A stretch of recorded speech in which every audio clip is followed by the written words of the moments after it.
Bismillahirrahmanirrahim. Assalamualaikum warahmatullahi wabarakatuh. Selamat pagi anak-anakku yang soleh dan soleha yang insyaallah dirahmati Allah.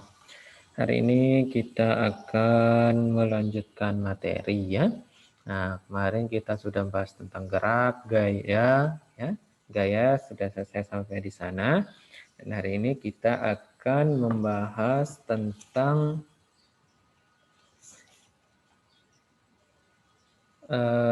materi ketiga yaitu usaha dan energi ya.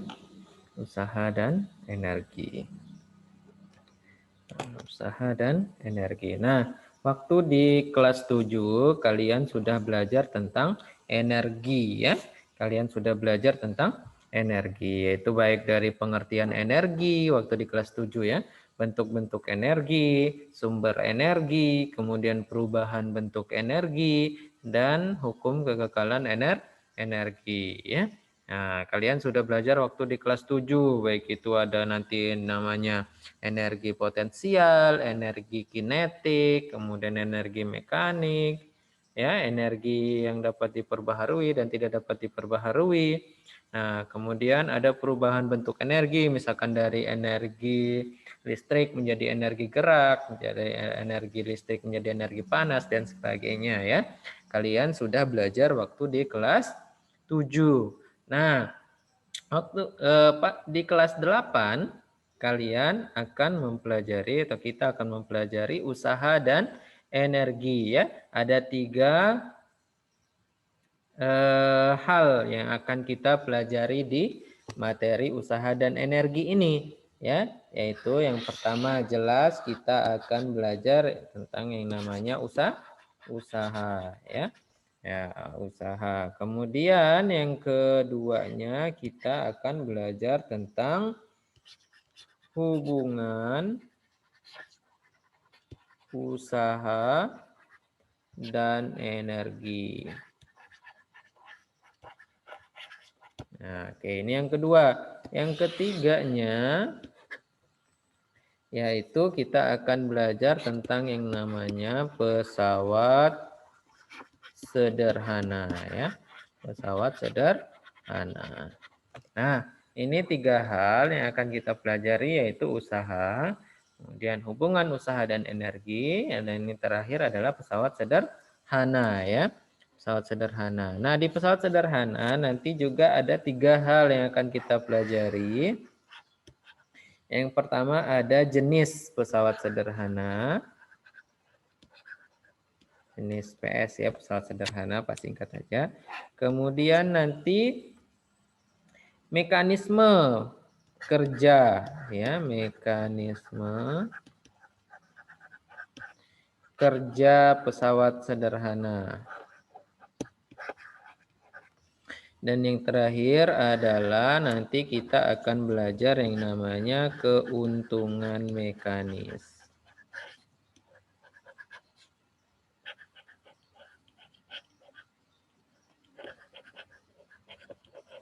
Ya. Jadi itu ya yang akan kita pelajari di materi usaha dan energi, yaitu usaha, hubungan usaha dan energi pesawat sederhana. Pesawat sederhana ada 3 hal yang akan kita pelajari juga, yaitu jenis pesawat sederhana, mekanisme kerja pesawat sederhana, dan terakhir adalah keuntungan mekanis. Nah, untuk hari ini kita akan belajar tentang yang namanya usaha. Yang namanya usaha. Nah,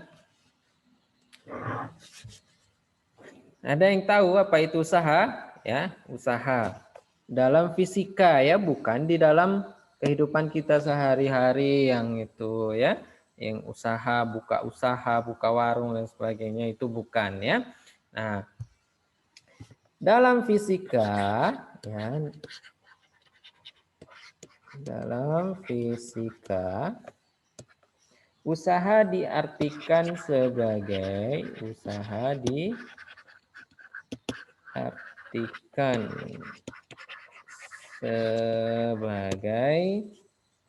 gaya yang bekerja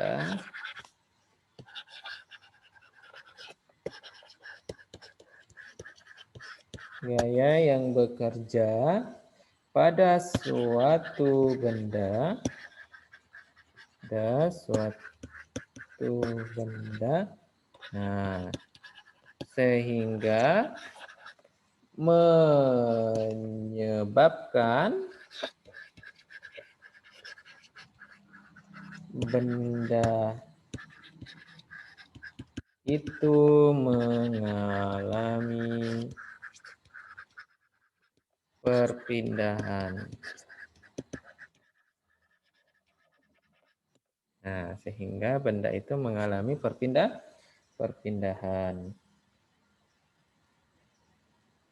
Nah, jadi itu ya. Di dalam fisika, usaha itu diartikan sebagai gaya yang bekerja pada suatu benda atau kita memberikan gaya dorong atau gaya tarik kepada sebuah benda. Nah, kemudian benda itu akan mengalami yang namanya perpindahan, ya. Nah, contohnya misalkan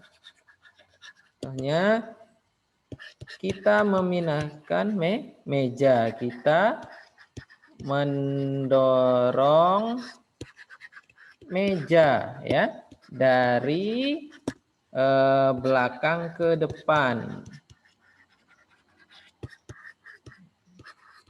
Kan kita meja yang di belakang kemudian kita dorong ke depan ya, menuju ke depan papan misalkan ya, dari belakang kelas, kemudian di kelas bagian belakang ya, kemudian kita dorong ke depan papan ya. Nah, kita berikan dia gaya dorong sehingga benda itu mengalami perpindahan ya. Oke, konsep perpindahan kemarin sudah Pak ajarkan ya. Ya, misalkan kita menarik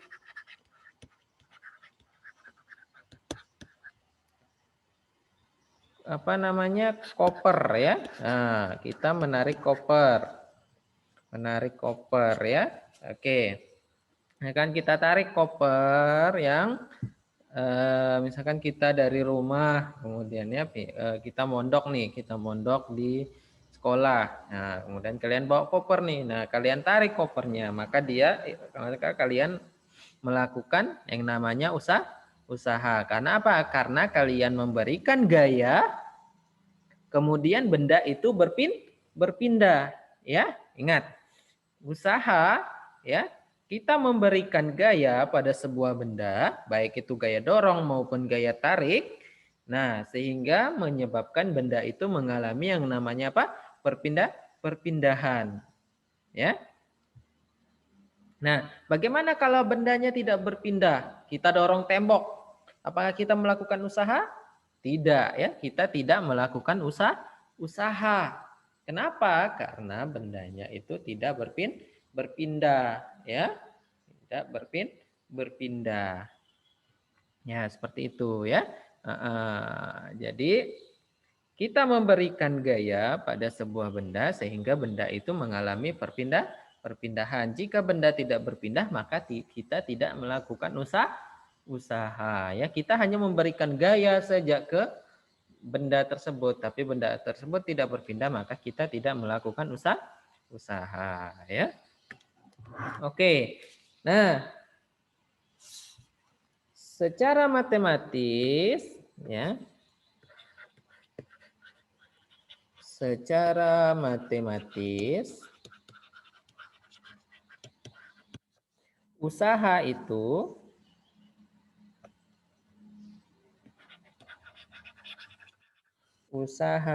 didefinisikan sebagai hasil kali komponen gaya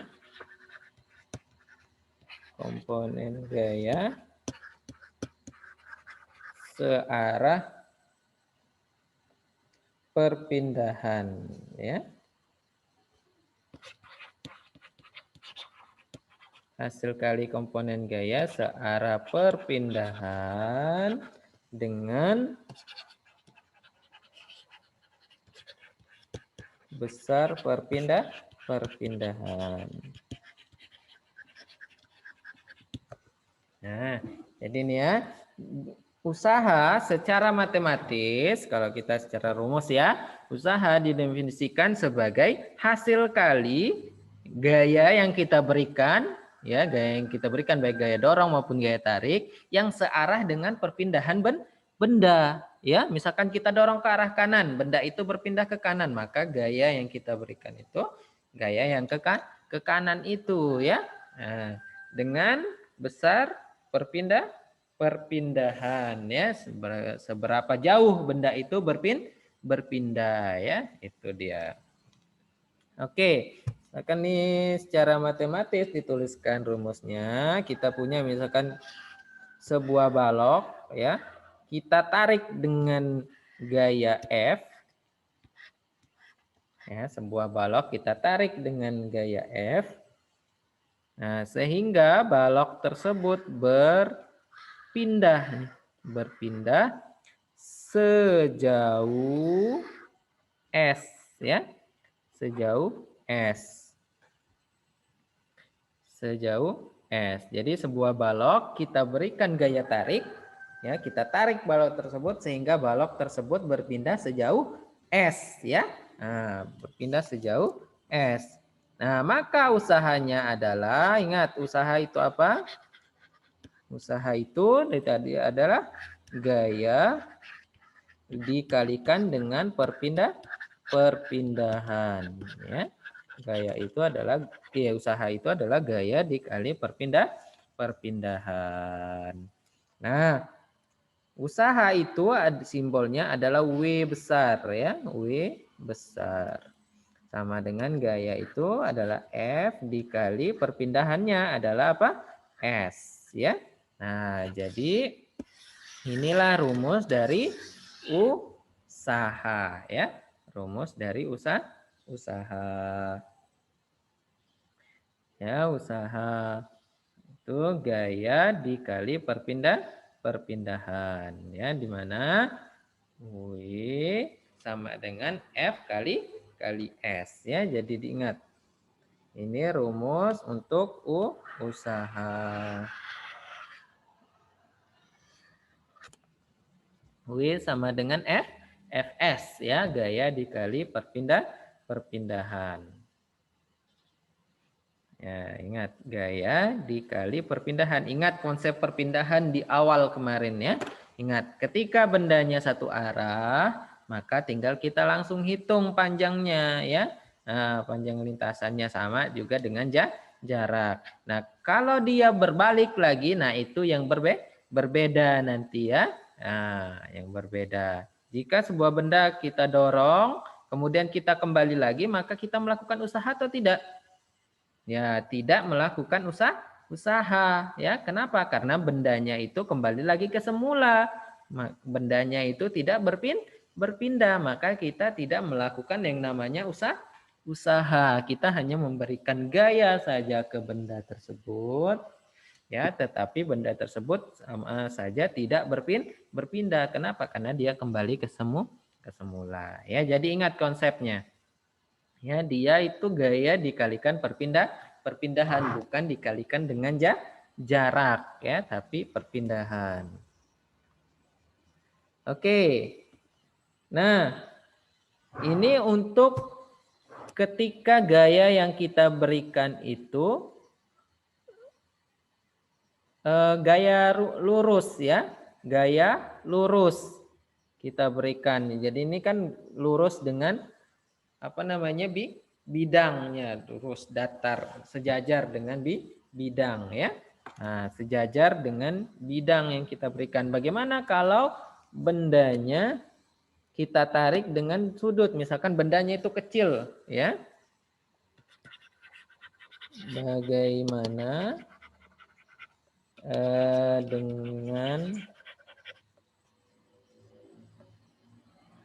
dengan gaya yang kita berikan membentuk sudut.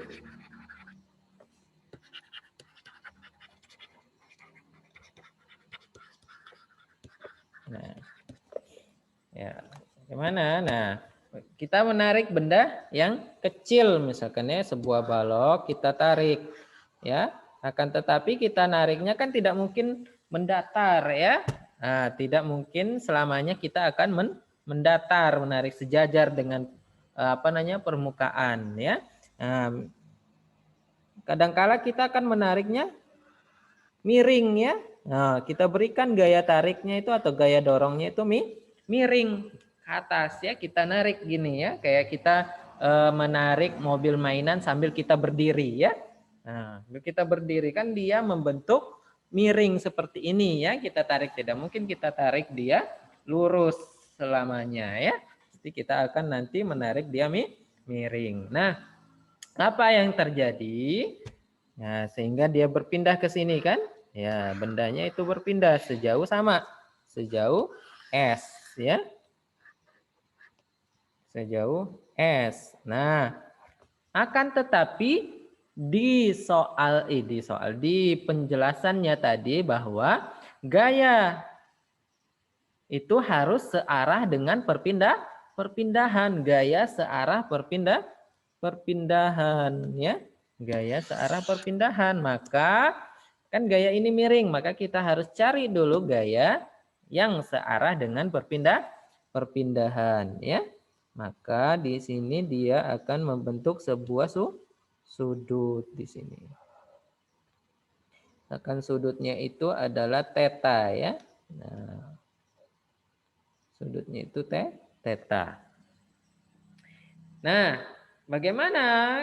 Berapa gayanya ini? Gimana gayanya ini? Sedangkan gaya F-nya itu miring ke atas. Nah, kita disuruh cari itu gaya yang searah dengan perpindahan. Nah, bagaimana caranya? Ya, ingat konsep di matematika tentang sinus, ya. Sinus dan kosinus, tentang segitiga itu, ya. Nah, bahwa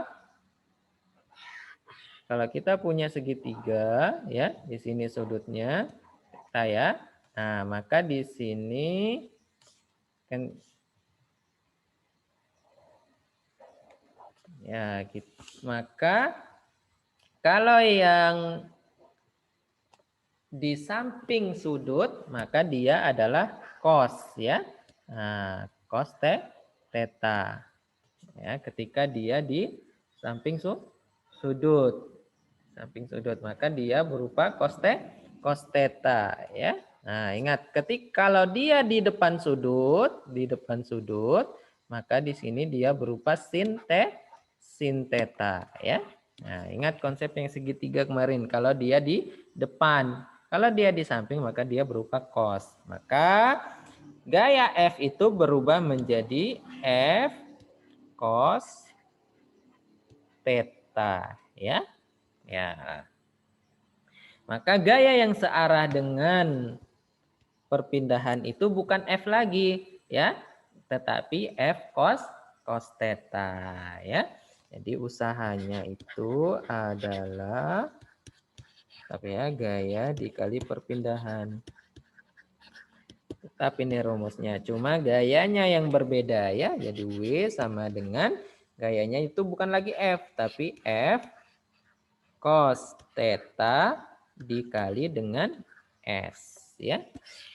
Nah, jadi ini rumus usaha ketika kita menarik atau mendorong suatu benda, ya, tidak sejajar dengan permukaan, ya, atau kita menariknya dengan punya kemiringan atau membentuk sudut. Maka rumusnya berubah, bukan lagi F kali S, tetapi F cos theta dikali S, ya, ada tambahan cos theta-nya. Oke, jadi itu, ya.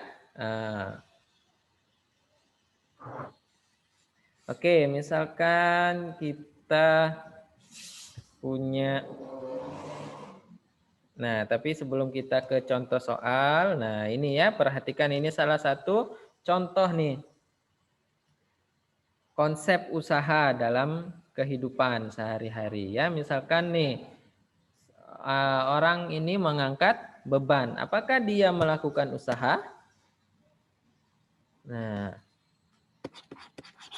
apakah pertanyaan orang ini melakukan usaha? Oke, pertanyaan jadi, apakah orang ini melakukan usaha?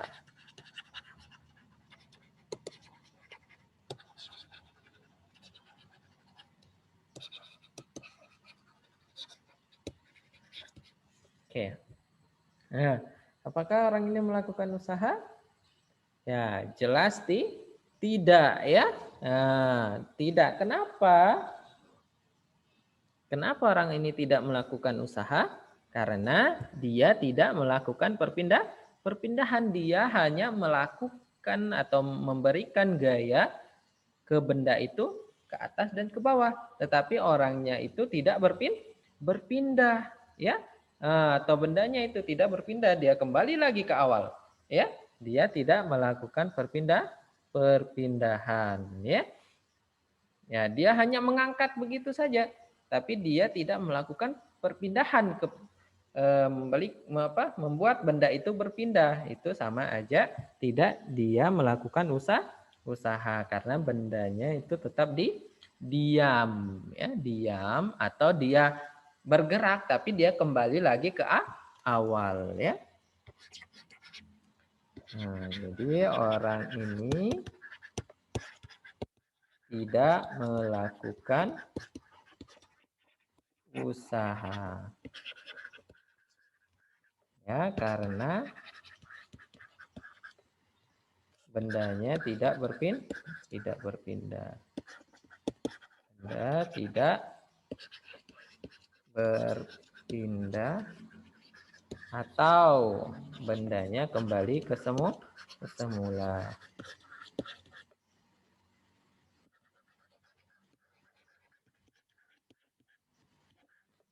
Ke semula, ya, semula. Oke, jadi itu ya konsepnya. Berarti dia itu jadi dia tidak melakukan bendanya tidak berpindah, berarti S-nya 0, maka W-nya itu sama dengan 0. Walaupun kita memberikan gaya sebesar apapun, tapi kalau bendanya itu tidak berpindah, maka kita yang dinamakan dengan tidak melakukan usaha, ya. Jadi itu konsepnya. Konsep usaha. Oke. Kita kembali ke rumus yang tadi, bahwa kita punya dua rumus, ya. Persamaan matematis untuk usaha, ya. Yang biasa, yang ketika kita memberikan gaya yang sudah sejajar permukaan, kemudian ada rumus yang kedua ketika kita membentuk sudut, ya. Oke, mari kita perhatikan contoh, ya. Oke, kita coba contoh. Oke.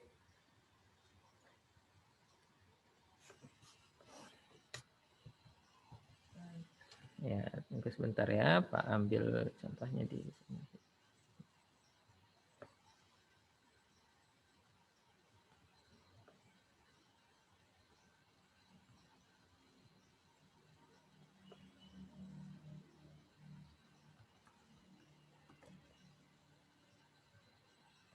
Oke.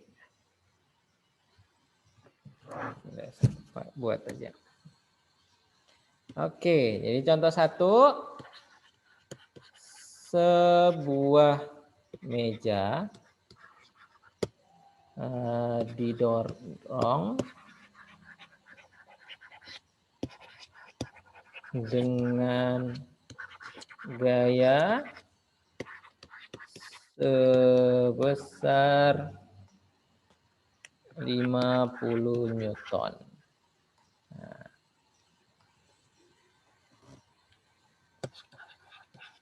Benda tersebut,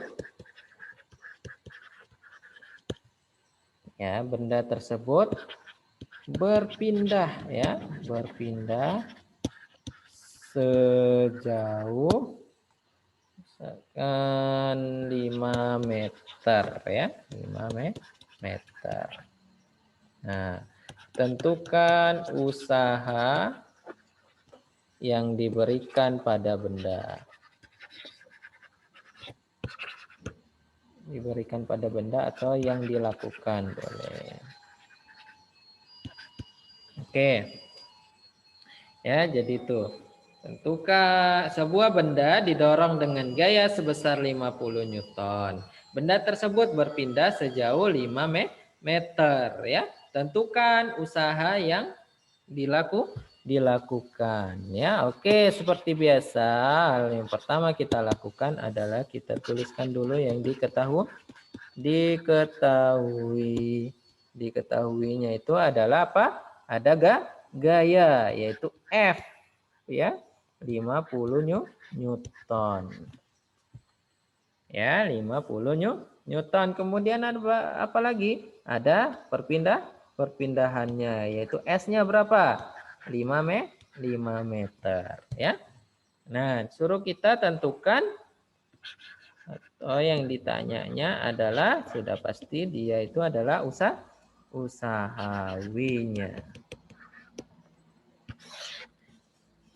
W-nya ya. Oke. Bagaimana? Ya, ingat rumus usaha. Usaha itu adalah W sama dengan F dikali S ya, gaya dikalikan dengan perpindahan ya. Oke, F-nya berapa? F-nya tinggal kita masukkan ada 50 Newton dikalikan dengan perpindahan. Perpindahannya itu berapa? Yaitu 5 meter ya. Nah, tinggal kita kalikan 50 dikalikan 5 yaitu 250 ya. Nah, satuan dari usaha ini sama dengan energi ya. Nah, kita kembali ke kelas 7 kemarin ya. Ingat, usaha itu satuannya mempunyai satuan sama dengan energi apa? Yaitu joule ya. Joule. Yaitu joule. Joule. Ya. Jadi, usaha yang dilakukan untuk mendorong benda tersebut adalah 250 joule ya. 250 joule. Nah, ini ya untuk yang contoh biasa, contoh 1 atau contoh yang biasa. Oke, kemudian bagaimana untuk contoh 2? Nah, yang ada sudutnya nih. Ya, yang ada sudutnya. Jadi, Andi menarik sebuah mainan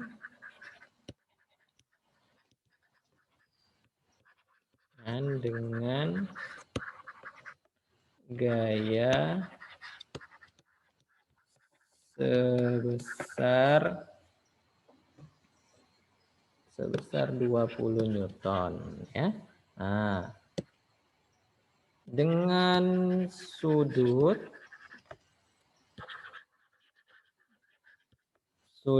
tarikan ya yang diberikan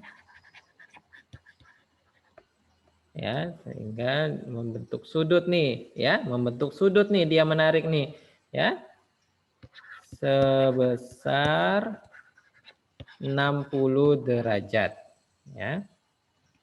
Nah, akibat gaya tersebut, akibat gaya Andi, nah, benda tersebut berpindah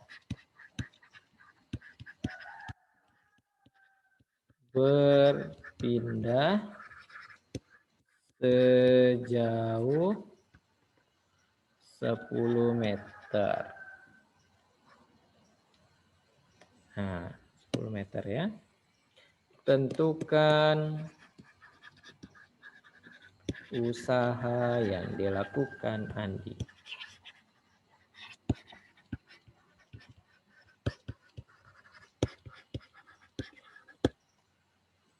Oke. Ya, seperti biasa kita tuliskan dulu yang diketahui ya. Oke, diketahuinya berarti apa saja? Ada gaya ya. Gayanya berapa? 20 Newton. Kemudian apa lagi? Ada sudut atau tetanya ya. Sudut teta boleh, alfa boleh ya, beta juga boleh. Tapi biasanya sering dipakai teta. Yaitu berapa? 60 derajat ya.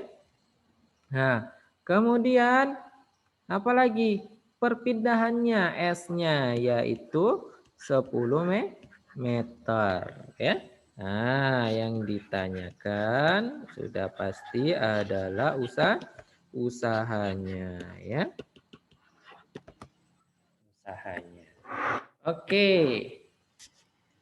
Nah, sekarang kita jawab ya, karena dia membentuk sudut, ada sudutnya nih ya.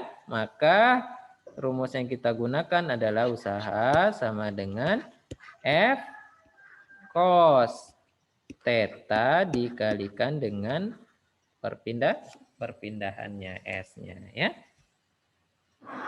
Oke. Nah, sekarang tinggal kita masukkan nilai-nilainya. Berarti W sama dengan usaha sama dengan F-nya berapa? F-nya itu adalah 20 Newton ya. Nah, cos kali cos theta. Tetanya itu adalah cos 60 jadinya ya. Tetanya itu 60. Dikali S perpindahannya itu adalah 10 meter ya. 10 meter. 10 meter. Berarti kita substitusikan dulu. 20 dikali cos 60. Nah, kalau kalian sudah belajar tentang sudut-sudut istimewa. Ada 0, 30, 45, 60, dan 90. Nah, ya kalian nanti pelajari tentang sudut-sudut istimewa ya. Sin 0 berapa, sin 30 berapa, sin 45 berapa, sin 60 berapa, sin 90. Kemudian cos 0 sampai cos 90 itu berapa ya. Oke, cos 60 itu adalah setengah ya.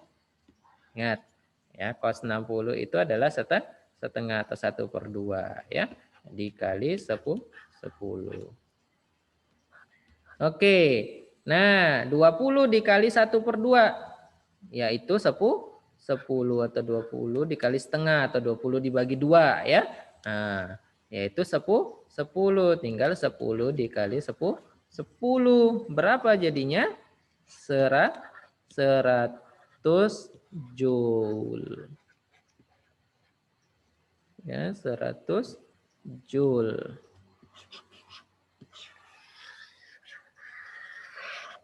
Nah, 100 joule ya.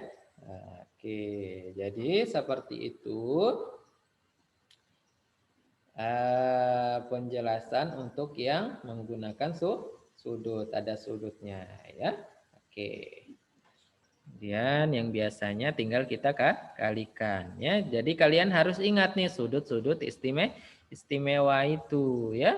Nah, jika tidak ada diketahui di soalnya. Jika sudah ada ya syukur. Jika belum ada di soalnya diketahui berapa sudut ini, harus kalian ingat ya, harus kalian hafal sudut-sudutnya itu. Oke, baik, terima kasih untuk hari ini cukup sekian yang bisa Pak sampaikan ya tentang usaha ya. Jadi ingat konsep tentang usaha itu ya. Oke. Baik, terima kasih untuk hari ini. Jangan lupa dicatat baik-baik ya, dicatat dan pelan-pelan sambil dipahami ya. Oke, Pak Tutu. Assalamualaikum warahmatullahi wabarakatuh.